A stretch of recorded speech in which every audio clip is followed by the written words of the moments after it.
नमस्कार दोस्तों, आप देख रहे हैं विद्या गुरु और इस वीडियो में आपके लिए थर्ड वीक में जो फरवरी के करंट अफेयर बना है उसको यहाँ पर हम डिटेल में डिस्कस करेंगे। साथ साथ स्टैटिक जीके भी इनका कवर करते हुए चलेंगे, जिससे कि आपको ये टॉपिक दोबारा से पढ़ना ना पड़े। इसमें हम ऑलमोस्ट करंट अफेयर के सारे टॉपिक्स को कवर कर रहे हैं, चाहे वो नेशनल हो, इंटरनेशनल हो, अपॉइंटमेंट हो या कोई दूसरा साइंस टेक से बना हो या अवार्ड से रिलेटेड हो, इम्पॉर्टेंट डेज हो, सभी को यहाँ पर हमने कवर किया हुआ है। तो अंदर आपको किस टाइप के क्वेश्चंस मिलेंगे उनकी यहाँ पे हम झलकियाँ देख लेते हैं। जैसे कि कुछ इस प्रकार का कि 45th एडिशन हुआ है चेस ओलंपियाड, इसका 44 कहाँ हुआ, कहाँ पर ये 45th एडिशन होगा, ये सारी बात होगी। स्पीकर नए बिहार असेंबली के बन चुके हैं। क्यों? क्योंकि बिहार में दोबारा से सरकार बदल गई और चीफ मिनिस्टर वही हैं, बस यहाँ पर कोलैबोरेशन किन्हीं दो अलग पार्टीज़ का हो गया है। किनका हुआ है बात करेंगे। साथ साथ दक्षिण भारत संस्कृति केंद्र, ये संगीत कला अकादमी जिसका हेडक्वार्टर नई दिल्ली में है, जो कि नई दिल्ली में अवेलेबल है, इसकी एक रीजनल केंद्र बनाया गया है जिसका नाम दक्षिण भारत संस्कृति केंद्र है और ये पहला साउथ का केंद्र है। और ये कहाँ पर इस्टेब्लिश हुआ इसकी बात होगी। नॉर्थ ईस्ट स्टेट, आपको पता है नॉर्थ ईस्ट स्टेट में 8 यहाँ पर स्टेट्स आते हैं, उनमें से एक ने यहाँ पर ओल्ड पेंशन स्कीम को लागू कर दिया है। किस राज्य ने किया है उसकी बात होगी। और 21 एयरपोर्ट एक राज्य में हो चुके हैं, ये कौन सा राज्य है इसकी बात करेंगे। और ये पहला राज्य बन चुका है जहाँ पर 21 एयरपोर्ट्स हो चुके हैं। ठीक। करप्शन परसेप्शन इंडेक्स जारी हुआ, उसमें भारत की क्या रैंक रही, आखिरी पर कौन रहा, पहले पर कौन रहा, सारी बात करेंगे। भारत रत्न अवार्ड अभी रिसेंटली में अनाउंस किए गए हैं।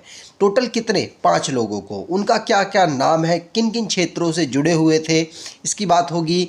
फ्री बस ट्रैवलिंग बहुत सारे स्टेट्स दे रहे हैं, महिलाओं को दे रहे हैं, बुजुर्गों को दे रहे हैं, लेकिन अब यहाँ पर ट्रांसजेंडर्स को भी इंक्लूड कर दिया गया है। तो ट्रांसजेंडर्स को किसने इंक्लूड किया है, कौन सा राज्य है जो ट्रांसजेंडर कम्युनिटीज़ को यहाँ पर फ्री बस ट्रैवलिंग की सुविधाएं दे रहा है। और बाद में हम इम्पॉर्टेंट डेज की तो बात करेंगे ही। चलिए बात करते हैं आज के पहले क्वेश्चन की। पहला क्वेश्चन है 45th एडिशन चेस ओलंपियाड का हो रहा है, जिसको कौन ऑर्गेनाइज करता है? फिडे करता है। फिडे मतलब इंटरनेशनल चेस फेडरेशन, इसके द्वारा इसको ऑर्गेनाइज कराया जाता है। लास्ट वाला 44th नंबर का ये हुआ था भारत में, इसीलिए भारत के जो स्पोर्ट्स मिनिस्टर हैं जिनका नाम अनुराग ठाकुर है, उनके द्वारा इसकी मशाल ये दी गई है प्रेसिडेंट ऑफ फिडे। किसको? प्रेसिडेंट ऑफ फिडे कौन है? आरकेडी वोरकोविच को यहाँ पर इसकी मशाल दी गई है भारतीय जो union sports minister Anurag Thakur ji हैं उनके द्वारा। और ये कहाँ पर ऑर्गेनाइज होगा? तो 45th नंबर का बुडापेस्ट में ऑर्गेनाइज होने वाला है, सितंबर के महीने में ऑर्गेनाइज कराया जाएगा। ध्यान रखिएगा, सारे इंपॉर्टेंट फैक्ट्स हैं। कहाँ पर? भारत में लास्ट वाला हुआ, इस बार कहाँ होगा? बुडापेस्ट हंगरी में होगा। और इसके इस समय पर प्रेसिडेंट कौन है? आरकेडी वोरकोविच। कौन? आरकेडी वोरकोविच। यहाँ पर आरकेडी आपको दिख रहे होंगे, ये है अनुराग ठाकुर। अगला क्वेश्चन है, बिहार के नए स्पीकर, बिहार असेंबली में नए स्पीकर अपॉइंट हुए हैं जिनका नाम है नंद किशोर यादव। नंद किशोर यादव जो कि बीजेपी पार्टी से बिलोंग करते हैं। अब बीजेपी पार्टी कैसे आई? क्योंकि देखिए जेडीयू के जो इस समय पर प्रेसिडेंट हैं और साथ साथ उनके लीडर हैं नीतीश कुमार जी। नीतीश कुमार जिन्होंने अभी रिसेंटली में आरजेडी का साथ छोड़कर एनडीए का साथ पकड़ा है और एनडीए के अब ये लीडर बन चुके हैं, एनडीए और जेडीयू के मिलाकर लीडर लेजिस्लेचर असेंबली में, जो कि बिहार की है। और बिहार में ये चीफ मिनिस्टर चुने गए, तो अब नए यहाँ पर स्पीकर के रूप में senior BJP leader Nand Kishore Yadav को चुना गया है। ध्यान रखिएगा, बिहार के 9वीं बार चीफ मिनिस्टर की यहाँ पर शपथ ली है। किसने? बिहार के चीफ मिनिस्टर इस समय पर है नीतीश कुमार जी, उन्होंने। अगला क्वेश्चन है, स्टेट गवर्नमेंट, कौन सी? उड़ीसा की स्टेट गवर्नमेंट ने, जिसने स्वयं स्कीम को लॉन्च किया। स्वयं स्कीम क्या है? इस स्कीम के माध्यम से फ्री इंटरेस्ट लोन 1 लाख तक का यूथ को प्रोवाइड कराया जाएगा स्वयं स्कीम के माध्यम से, जिसके अंतर्गत यहाँ पर जो 18 साल से 35 साल के जो युवा हैं वो इसके लिए एलिजिबल होंगे और इससे वो कोई ना कोई छोटा मोटा बिजनेस अपना स्टार्ट कर सकते हैं। अगर वो बेरोज़गार है तो इससे मदद मिलेगी, जो कि उड़ीसा सरकार का कहना है। ध्यान रखिएगा, इसमें लगभग 672 करोड़ रुपया अलोकेट किया गया है, जो कि 2 साल में यहाँ पर अलग अलग युवाओं को बांटा जाएगा स्वयं स्कीम के माध्यम से। ठीक, चलिए आगे बात करें। उड़ीसा के चीफ मिनिस्टर नवीन पटनायक जी हैं, ध्यान रखिएगा।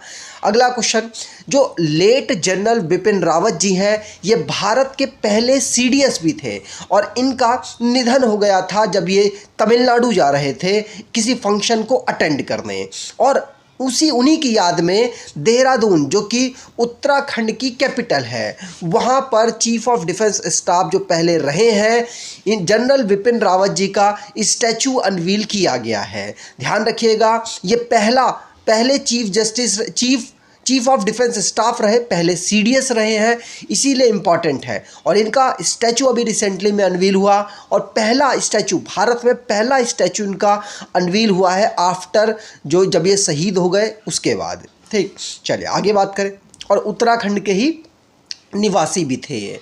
अगला क्वेश्चन, पीएम सूर्य घर मुफ्त बिजली योजना, ये किस माध्यम से प्रधानमंत्री जी ने सूर्य घर मुफ्त बिजली योजना को स्टार्ट किया, जिसमें 300 यूनिट बिजली फ्री दी जाएगी। ये इस प्रकार से दी जाएगी कि सूर्योदय योजना के माध्यम से यहाँ पर सोलर पैनल लगाए जाएंगे छतों पर। अगर छतों पर जो सोलर पैनल लगते हैं तो आपको 300 यूनिट बिजली मुफ्त दी जाएगी और साथ साथ उस जो बिजली एक्स्ट्रा होगी उस बिजली को आप बेच सकते हैं सरकार को, उससे आप अपनी आमदनी भी कमा सकते हैं। तो सरकार यहाँ पर इस स्कीम के माध्यम से 300 यूनिट बिजली फ्री प्रोवाइड कराने की 1 करोड़ घरों को यहाँ पर जो हमारा इस बार बजट हुआ था उसमें भी अनाउंस किया गया था। ठीक, जो इंटरिम बजट था 2024-25 का।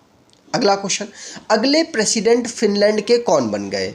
तो फिनलैंड के अगले प्रेसिडेंट चुनाव जीतकर अलेक्जेंडर स्टब बने हैं। अलेक्जेंडर स्टब ये former prime minister of Finland हैं, अब ये अगले प्रेसिडेंट बन चुके हैं फिनलैंड के। याद रखिएगा, नेशनल कोएलिशन पार्टी के कैंडिडेट थे, इन्होंने यहाँ जीत दर्ज की है।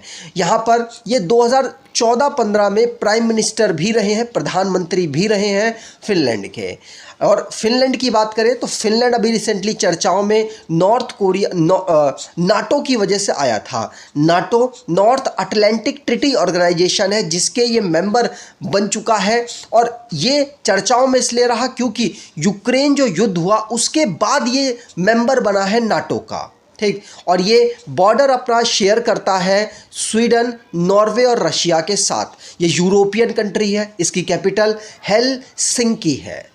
आगे अगला क्वेश्चन है, एजुकेशन मिनिस्टर धर्मेंद्र प्रधान है इस समय पर हमारे, उन्होंने एग्रीमेंट साइन किया है जिससे कि भारत में फुटबॉल जो गेम है इसको प्रमोट किया जा सके।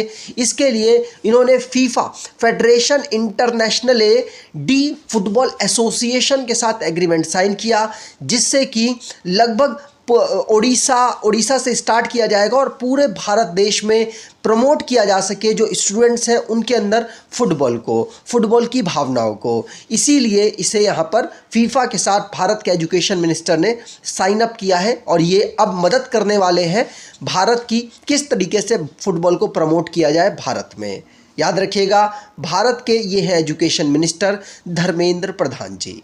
अगला क्वेश्चन, दक्षिण भारत सांस्कृतिक केंद्र इस्टेब्लिश। तो दक्षिण भारत सांस्कृतिक केंद्र जो कि हैदराबाद में अभी इसको लॉन्च किया गया हमारे फॉर्मर वाइस प्रेसिडेंट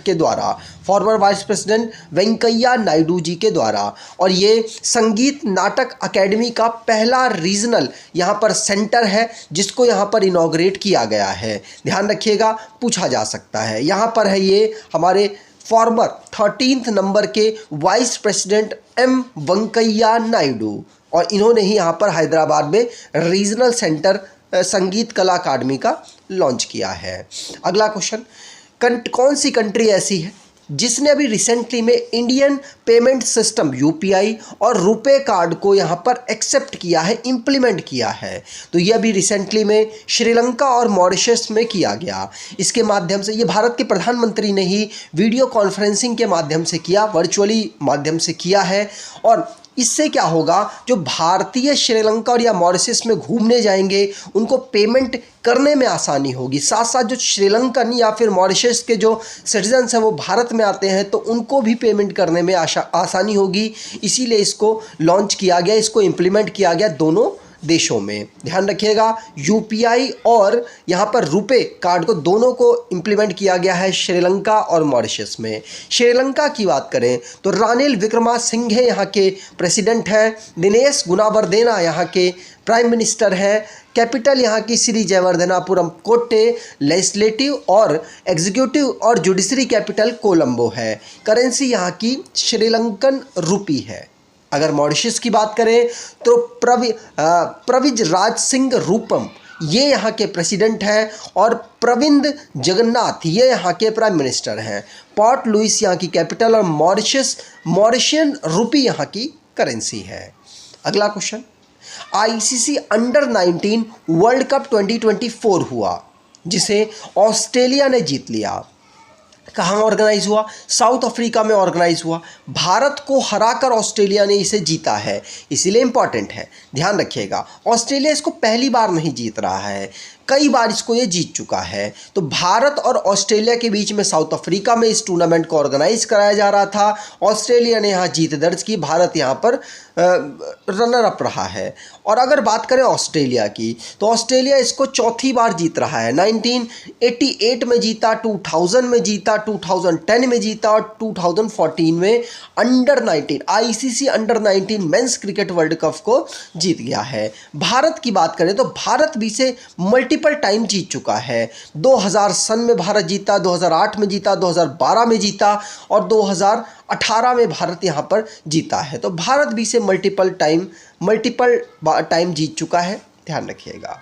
अगला क्वेश्चन, नॉर्थ ईस्ट का ऐसा स्टेट, नॉर्थ ईस्ट में 8 स्टेट है, 7 सिस्टर प्लस सिक्किम, ये 8 स्टेट्स में से एक स्टेट ऐसा है सिक्किम जिसने अभी रिसेंटली में ओल्ड पेंशन स्कीम को यहाँ पर अपने यहाँ पर रीइंस्टेट कर दिया है, मतलब दोबारा से इम्प्लीमेंट कर दिया है। और ये जितने भी स्टेट में काम करने वाले इनके स्टेट एम्प्लॉयज़ हैं वो 1 अप्रैल 2006 से अगर वो काम कर रहे हैं तो उनको इस ओल्ड पेंशन स्कीम का बेनिफिट मिलेगा। याद रखिएगा, स्टेट लेवल टेम्पररी एम्प्लॉयज़ जो कि कन्वेंशन के माध्यम से इसको यहाँ पर इम्प्लीमेंट किया गया सिक्किम सरकार के द्वारा। तो अब हिमाचल प्रदेश, पंजाब और राजस्थान, साथ साथ छत्तीसगढ़ के बाद सिक्किम ऐसा राज्य बन चुका है जहाँ पर ओल्ड पेंशन स्कीम को यहाँ पर इम्प्लीमेंट किया जा चुका है। अगर भारत की बात करें, अगर सेंट्रल लेवल की बात करें तो यहाँ पर ओल्ड पेंशन स्कीम नहीं है, यहाँ पर न्यू पेंशन स्कीम है जिसके अलग अलग फ़ायदे और अलग अलग नुकसान। इसी प्रकार से ओल्ड पेंशन स्कीम के भी अलग अलग फ़ायदे और अलग अलग नुकसान हैं। अगला question, PACE mission. PACE mission अभी किसने लॉन्च किया, जो कि स्टडी करेगा ओशियंस की और अर्थ के एटमॉस्फेयर की, जिससे कि मौसम की जानकारी में और मदद मिलेगी। तो अभी रिसेंटली में नासा के द्वारा जो plankton aerosol cloud ocean ecosystem है जिसको पेस कहा जा रहा है, इस मिशन को इन्होंने लॉन्च किया है, जिसके माध्यम से जो क्लाइमेट चेंज हो रहे हैं उनकी स्टडी की जाएगी और पहले इन्फॉर्म करने में मदद मिलेगी कि किस प्रकार से मौसम आने वाले दिनों में होने वाला है। नासा की बात करें तो वॉशिंगटन डीसी इसका हेडक्वार्टर है और 1958 में इसे फाउंड किया गया। बिल नेल्सन इनके एडमिनिस्ट्रेटर हैं। ठीक, पेस मिशन ध्यान रखिएगा। अगला क्वेश्चन, ऐसा कौन सा स्टेट है जिसमें पहला स्टेट बन चुका है जिसमें 21 एयरपोर्ट हो चुके हैं? तो 21 एयरपोर्ट होने वाला पहला स्टेट उत्तर प्रदेश हो चुका है। इसमें 2014 के बाद 10 एयरपोर्ट जुड़े हैं और आने वाले सालों में 5 और एयरपोर्ट जुड़ेंगे तो टोटल 26 एयरपोर्ट यहाँ पर हो जाएंगे। तो उत्तर प्रदेश ऐसा पहला स्टेट बना है जहाँ पर टोटल 21 एयरपोर्ट्स हो चुके हैं। ठीक। अगला क्वेश्चन, जो अभी रिसेंटली में यहाँ पर नई दिल्ली में वर्ल्ड बुक फेयर ऑर्गेनाइज या लॉन्च किया गया, तो वर्ल्ड बुक फेयर 2024, जिसमें guest of honour Saudi Arabia को सिलेक्ट किया गया है, इसीलिए इंपॉर्टेंट है, ध्यान रखिएगा। सऊदी अरेबिया जिसको गेस्ट ऑफ ऑनर नई दिल्ली में ऑर्गेनाइज वर्ल्ड बुक फेयर के लिए चुना गया है। और इस इवेंट को नई दिल्ली में ऑर्गेनाइज कराया जा रहा है किसके द्वारा, तो National Book Trust India Trade Promotion Organization के द्वारा इसको ऑर्गेनाइज कराया जा रहा है।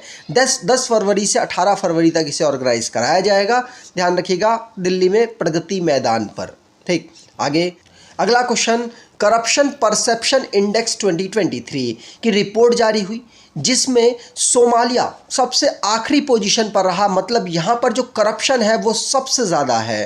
टोटल 180 कंट्रीज़ को यहाँ पर शामिल किया गया, जिसमें सोमालिया 180 रैंक पर रहा है। तो सबसे ज़्यादा पॉल्यूशन से ग्रस्त सोमालिया है। और फर्स्ट रैंक जिसकी रही, मतलब जिसके यहाँ बिल्कुल ना के बराबर करप्शन है, वो है डेनमार्क, ध्यान रखिएगा। तो टोटल 180 कंट्रीज़ को शामिल किया गया। सबसे ख़राब सिचुएशन है सोमालिया की, जहां पर बहुत ज़्यादा करप्शन है। सोमालिया जो कि 100 में से 11 इसको स्कोर प्राप्त हुआ है। उसके बाद 3 लास्ट की रैंक मिली है 177। साउथ सूडान, सीरिया और वेनेजुएला को, तीनों को एक ही यहाँ पर रैंक प्राप्त हुई है। और अगर बात करें टॉप पोजीशन पर, तो डेनमार्क है जहाँ पर लीस्ट करप्शन देखा गया है। भारत की बात करें तो भारत में यहाँ पर 93 रैंक प्राप्त हुई है।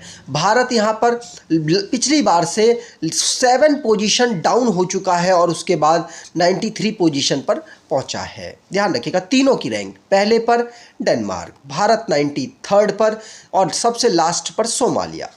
अगला क्वेश्चन, साउथ एशिया का पहला वुमेन हैंडबॉल लीग कहाँ पर ऑर्गेनाइज कराया जाएगा, तो ये भारत में ऑर्गेनाइज कराया जाएगा, ध्यान रखिएगा। इसमें 6 टीम पार्टिसिपेट करेंगी। इसे अगले साल 2025 में ऑर्गेनाइज कराया जाएगा, जिसका मेन गोल ये है कि भारत में जो हैंडबॉल है और इसको प्रमोट किया जा सके, साउथ एशिया में हैंडबॉल को प्रमोट किया जा सके, और भारत में इसे ऑर्गेनाइज कराया जा रहा है, ध्यान रखिएगा। पहली बार ये हो रहा है भारत में। ठीक, आगे अगला क्वेश्चन है, भारत रत्न अवार्ड। आपको पता है टोटल 50 लोग अब हो चुके हैं जिनको भारत रत्न के लिए यहाँ पर स्टार्टिंग से लेकर अभी तक चुना जा चुका है। कईयों को मिल चुका है, 5 लोगों को अभी मिला नहीं है, लेकिन मिलेगा। तो 5 लोग इस साल सिलेक्ट किए गए हैं भारत रत्न के लिए अभी तक। हो सकता है आगे नाम और अनाउंस हो जाए, इसलिए मैं अभी तक कह रहा हूं। तो 5 लोग कौन कौन से हैं इनके बारे में जानेंगे, लेकिन ये किस फील्ड से जुड़े हुए थे उनके बारे में भी जानेंगे। तो डॉक्टर MS स्वामीनाथन हेडिंग में ही लिखा हुआ है। ये एग्रीकल्चर साइंटिस्ट थे। इन्होंने ग्रीन रिवॉल्यूशन में अहम रोल अदा किया भारत में, इसीलिए जो गेहूँ और चावल की जो फसल है उसमें अलग ही आपको बढ़ोतरी नज़र आई है कुछ सालों के अंतर में। तो MS स्वामीनाथन, जिनको भारत रत्न के लिए चुना गया है। अगर बात करें, एक और पर्सन है PV नरसिम्हा राव। इनको आप जानते होंगे, इनको आप भारत में LPG को इंप्लीमेंट करने के लिए जानते होंगे। तो ये भारत के प्राइम मिनिस्टर रहे।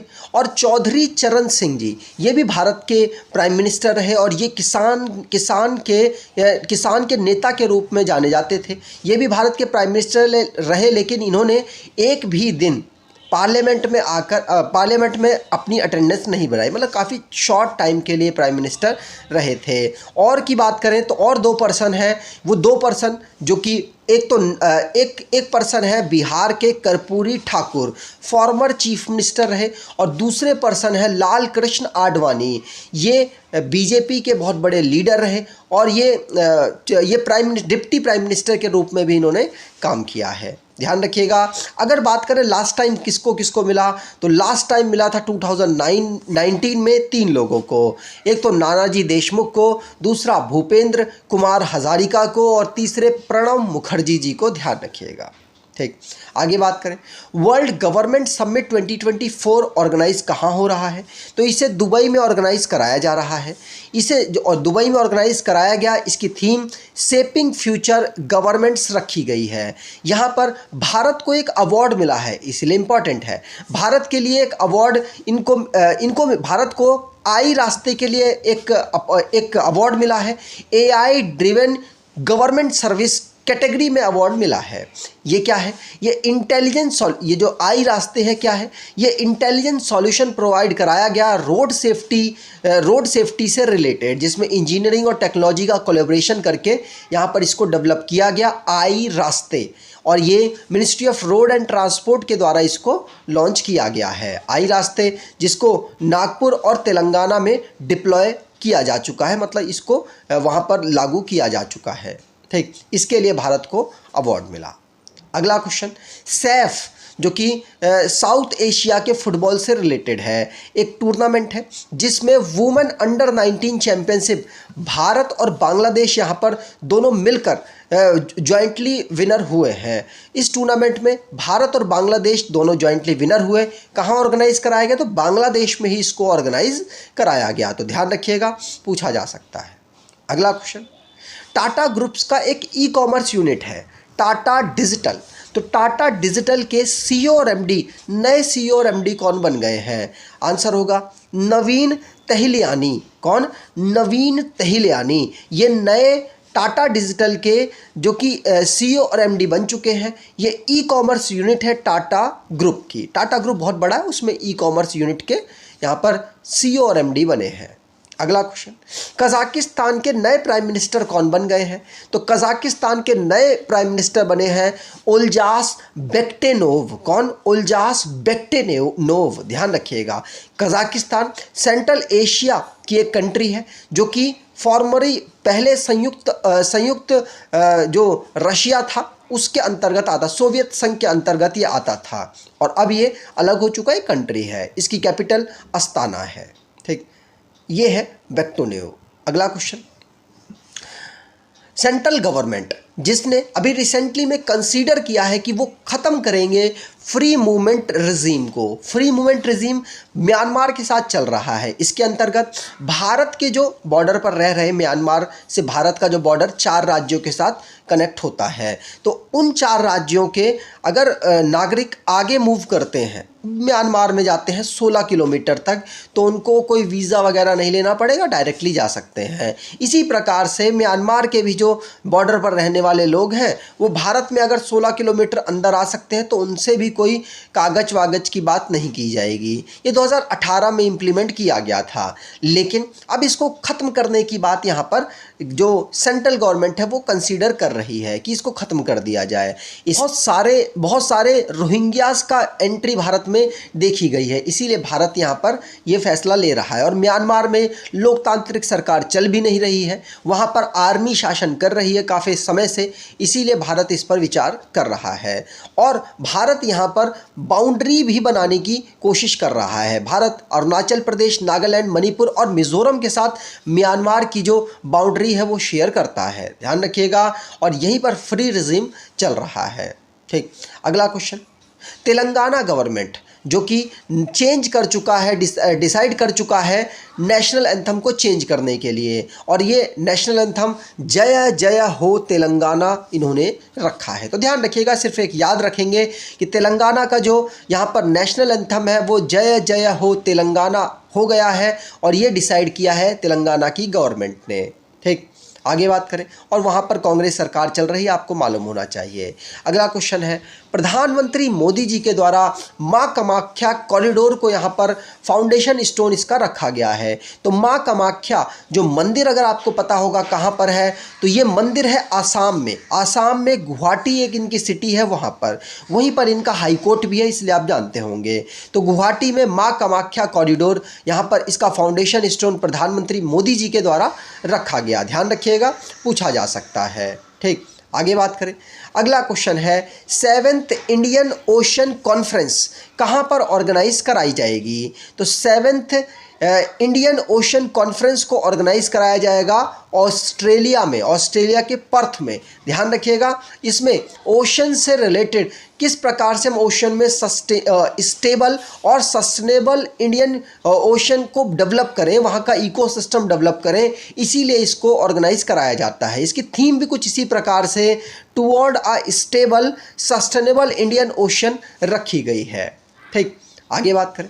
अगला क्वेश्चन है, महाराष्ट्र गवर्नमेंट ने यहाँ पर गूगल के साथ टाई अप किया है, जिससे कि वो आर्टिफिशियल इंटेलिजेंस को हेल्थ, एजुकेशन और एग्रीकल्चर की फील्ड में इंट्रोड्यूस कर सके, जिससे कि बहुत सारे जो सॉल्यूशंस हेल्थ, एजुकेशन और एग्रीकल्चर के नहीं हैं उनको आर्टिफिशियल के माध्यम से ढूंढा जा सके और कोशिश की जा सके कि ये जो भी प्रॉब्लम्स आती हैं इन तीनों फील्ड में उसको एआई की मदद से सॉल्व किया जाए। याद रखिएगा, देवेंद्र फडणवीस जो कि इस समय पर डिप्टी चीफ मिनिस्टर हैं महाराष्ट्र के, उनके द्वारा यहाँ पर साइन अप उनके द्वारा गूगल के जो लीडर हैं उनके साथ यहाँ पर साइन अप हुआ है।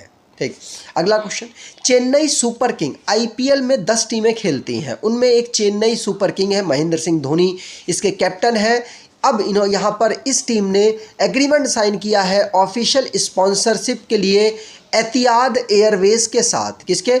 एतिहाद एयरवेज के साथ, ध्यान रखिएगा, पूछा जा सकता है। ठीक, आगे अगला क्वेश्चन, फ्री बस ट्रैवल, अभी तक बहुत सारे राज्य फ्री बस ट्रैवल कर रहे हैं महिलाओं के लिए, सीनियर सिटीजन्स के लिए, लेकिन यहाँ पर फ्री बस ट्रैवल्स का जो पूरा सिस्टम है वो दिल्ली गवर्नमेंट ने चलाया है, ट्रांसजेंडर कम्युनिटीज़ को भी इसमें इंक्लूड कर दिया। मतलब ट्रांसजेंडर जो कम्युनिटीज़ हैं, महिला हैं, उनको दिल्ली में पब्लिक जो ट्रांसपोर्ट है बस का वो फ्री अवेलेबल हो चुका है। तो ध्यान रखिएगा, दिल्ली गवर्नमेंट ने ट्रांसजेंडर कम्युनिटीज़ को यहाँ पर बस ट्रैवलिंग मुफ्त कर दी है। ठीक, अगला question, prime minister Modi ji के द्वारा इनॉग्रेट किया गया है ONGC सी सर्वाइवल ट्रेनिंग सेंटर, कहाँ पर? गोवा में।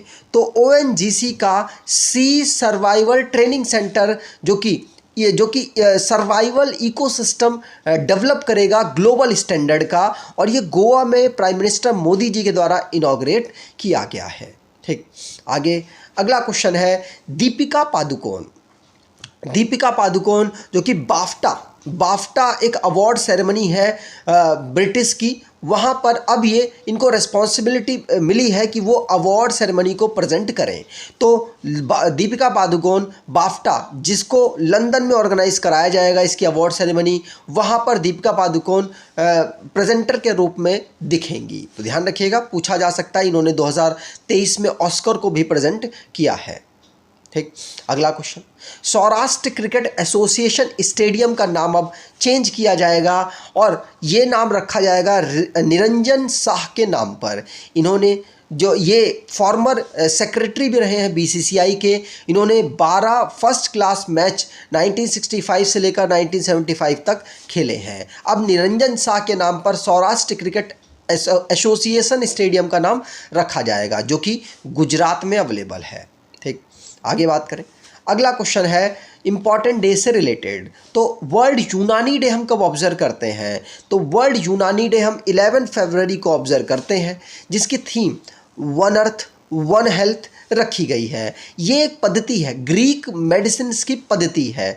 इसे यहाँ भारत में प्रमोट करने के लिए और दुनिया में प्रमोट करने के लिए अलग अलग काम किए जा रहे हैं, और उसी में से वर्ल्ड यूनानी डे ऑब्ज़र्व करना है। और ये जो हकीम अजमल खान, जिनको मोहम्मद अजमल खान भी कहते हैं, इनकी बर्थ एनिवर्सरी पर इसे ऑब्ज़र्व किया जाता है, क्योंकि ये पद्धति की जो प्रचारक के रूप में इन्होंने ही अहम काम किया था।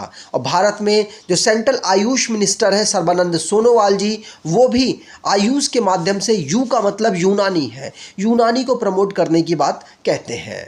ठीक, आगे बात करें, अगला क्वेश्चन, नेशनल प्रोडक्टिविटी डे हम कब ऑब्जर्व करते हैं? तो नेशनल प्रोडक्टिविटी डे हम 12 दिसंबर को, माफ़ कीजिएगा 12 दिसंबर यहाँ पर गलत है, ये 12 फरवरी होगा, ये गलती से यहाँ टाइप हो गया है, 12 फरवरी होगा। 12 फरवरी को हम ऑब्जर्व करते हैं। ठीक, और इसका जो नेशनल प्रोडक्टिविटी डे है, इसका 12 से लेकर 18 फरवरी तक हम वीक भी ऑब्जर्व करते हैं। इसको 1958 से हम ऑब्जर्व कर रहे हैं। ठीक, तो देखिए 12 फरवरी को ही हम नेशनल प्रोडक्टिविटी डे ऑब्जर्व करते हैं। अगला question, Indian national women's day हम कब सेलिब्रेट करते हैं?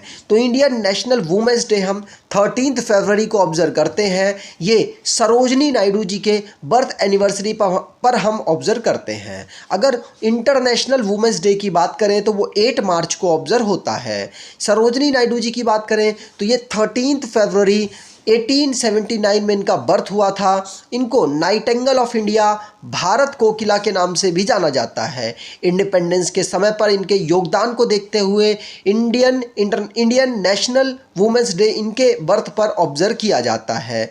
ये 1925 में प्रेसिडेंट बनी है इंडियन नेशनल कांग्रेस की, और ऐसा करने वाली ये पहली भारतीय महिला बनी थी जो कि प्रेसिडेंट के रूप में इंडियन नेशनल कांग्रेस में इन्होंने अपना काम किया था। और क्विट मूवमेंट और अलग अलग मूवमेंट में इन्होंने अहम योगदान किया आज़ादी के लिए। अगला क्वेश्चन, वर्ल्ड पल्सेस डे हम कब ऑब्जर्व करते हैं? तो वर्ल्ड पल्सेस डे हम 10 फरवरी को ऑब्जर्व करते हैं। पल्सेस को प्रमोट करने के लिए, उनके न्यूट्रिशन की न्यूट्रिएंट्स की वैल्यू को बताने के लिए इसे ऑब्जर्व किया जाता है। और यूनाइटेड नेशन ने इसकी थीम इस बार pulses nourishing soil and people रखा है, क्योंकि ये सॉइल को भी नरिश करती है अगर इनकी खेती की जाती है, और पीपल्स को भी नरिश करती है। तो इसकी थीम भी कुछ इसी प्रकार से रखी गई। इसको 2019 में पहली बार ऑब्जर्व किया गया। अगला क्वेश्चन, नेशनल डिवॉर्मिंग डे हम कब ऑब्जर्व करते हैं? तो नेशनल डिवॉर्मिंग डे मतलब साफ सफाई से रिलेटेड, जिसे हम 10 फरवरी को ऑब्जर्व करते हैं। इसको 2015 से हम ऑब्जर्व कर रहे हैं। इसमें 1 साल से लेकर 19 साल के जो बच्चे हैं उनको सॉइल से रिलेटेड जो मतलब वो कुछ भी उठा के खा लेते हैं, उससे रिलेटेड रोकथाम के लिए, जिससे कि उनके अंदर वॉर्म्स पैदा ना हो, मतलब पेट में कीड़े जो हो जाते हैं वो ना हो, इसके अवेयरनेस फैलाने के लिए इसे ऑब्जर्व किया जाता है। ठीक, यहाँ पर नेशनल डिवॉर्मिंग डे आप देख रहे होंगे। अगला क्वेश्चन, सेफर इंटरनेट डे हम कब ऑब्जर्व करते हैं? तो सेफर इंटरनेट डे हम 6 फरवरी को ऑब्जर्व करते हैं, जिसकी theme together for a better internet रखी गई है। Together for a better internet, ध्यान रखिएगा। आगे, अगर आपको ये वीडियो अच्छी लगी है, इन्फॉर्मेटिव लगी है, तो आपसे अनुरोध करूंगा वीडियो को लाइक कर दीजिएगा, चैनल को सब्सक्राइब कर लीजिएगा, और एटलीस्ट अपने कुछ दोस्तों तक वीडियो को शेयर ज़रूर कीजिएगा। धन्यवाद।